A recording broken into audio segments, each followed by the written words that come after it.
મજાનું ગાર્ડન છે. આવા સરસ મજાના અહીંયા ઝાડ છે અને ત્યાં જ બધા બેસીને પણ રહે છે.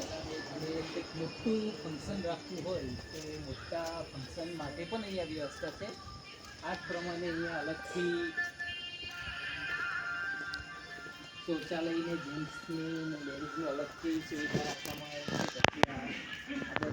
કિચન છે, ખૂબ મોટું કિચન છે એકદમ સરસ. આ મોટું એકદમ વિશાળ જગ્યા છે પાછળ, એટલે તમારે મોટો પ્રસંગ કરવું હોય, ગમે તેટલો મોટો પ્રસંગ હોય તે પણ પ્રમાણે શેડ બંધ કરે હોટલની નહીં હોય એટલી મોટી વિશાળ જગ્યામાં આ પથરાયેલું છે. આ રીતે સરસ મજાની લોનની વ્યવસ્થા છે. આ બાજુ મસ્ત નાજીડી અને એનું પણ તમને અહીંયા સબ્જી કે રોટી કે એમાં વેરાયટી તમને કરીને આપશે. એકદમ ઘર જેવો જ સ્વાદ હોય છે એમનો.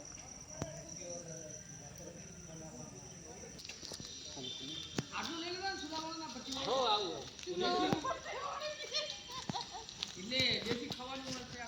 આવું છે ને, એટલે આ પ્રમાણે અહીંયા સરસ મજાનું બહાર એકદમ કુદરતી વાતાવરણમાં જ બધું બનાવવામાં આવે છે. એ પ્રમાણે છે. આ એકદમ કુદરતી વાતાવરણમાં જાણે ઘરે બેસીને જમતા હોય એવું ગામડાનું તમને સરસ સ્વાદ મળશે અને એવું લાગશે કે આપણે ગ્રામ્ય વિસ્તારમાં આવ્યા છે ને, ગામડામાં જ એટલે એવું છે. આ કિચન પર આવી ગયા છે. તો આ કિચન છે એનું કેટલું મોટું એકદમ વિશાળ કિચન છે. જોયું, આટલું મોટું વિશાળ કિચન તો કદાચ આખા છોટાઉદેપુર જિલ્લામાં કોઈ જ હોટલમાં નહીં હોય. એટલું મોટું એ વિશાળ કિચન છે અને સ્વચ્છતાની પણ ખૂબ જ આગ્રહ રાખવામાં આવે છે. કોઈ પણ જગ્યા પર તમને જોવા નહીં મળે. પ્યોર ઓથેન્ટિક હોય છે અને સ્વચ્છતા માટે તો ખૂબ જ સરસ આયોજન હોય છે. એટલે કે કોઈ હોટલવાળા વિડીયો કે બ્લોગ બનાવશે તો એનું કિચન નહીં બતાવે.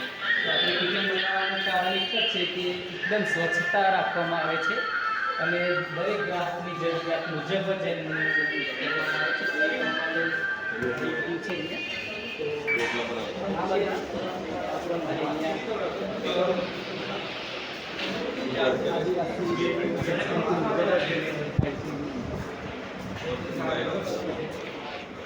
સરસ વાતાવરણ એકદમ ગામડાનું એ પ્રમાણે થાય છે. અને જો કોઈ બહારથી સિટીના લોકો આવ્યા હોય ને એમને એટલાનો આનંદ લેવું હોય તો પણ થશે. અને ચૂલાનું જોઈએ તો આ પ્રમાણે અહીંયા ચૂલોની વ્યવસ્થા છે. એટલે કે લાકડા પર ચૂલા પર પણ રોટલા રોટલી તમારે જે જોઈએ એ પ્રમાણે તમને અહીંયા મળી જાય છે. તો ખૂબ જ સરસ આયોજન છે અહીંયા. તો તમે એકવાર અવશ્ય મુલાકાત લેજો અને બીજાને પણ કેવડાવજો કેવું લાગે છે. અમે તો અવારનવાર આવીએ જ છીએ અને તમે પણ આવજો. બીજું શું કહો?